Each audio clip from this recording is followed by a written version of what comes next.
শ্রী লক্ষ্মী এই সময় লক্ষ্মী দেবী কনক কমলী কমলাপত্নী থেকে কৃপা করণারায়ণে সাজাইছি ধন দুর্বা গুড়া পান ঘটাতে আসিয়া মাগো অধিষ্ঠান জ্বালাইছি ধূপ ধুনা আর ঘৃতপাতি হৃদয় কমলে মাগো করো বসতি পদ্মাসনে পর্যতল রাখিয়াছি ধরে শঙ্কা বাজাই বাড়ি রাখি তোমার ঘরে তুমি মা আশিস করো আমার সৌভাজনে নারায়ণ নমস্কৃতম কন্তারং নারায়ণ নমস্কৃতং রাজ্যবনরতম দেবীং সরস্বতী চ বদত তত যদমুদি রয়েত বন্দে বিষ্ণুপ্রিয়ং দেবীং দারত দুঃখহারিণী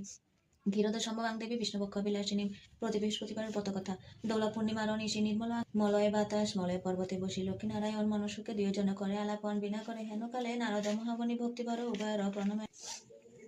অগ্রহায়ণ শুক্রবারে প্রতার আচার পূজা অন্তে ব্রতকথা করিল শ্রবণ লক্ষ্মী দেবী করিলেন অভিষ্ট পুরনীতি বিশ্বনাথের উপাখ্যান সমাপ্ত।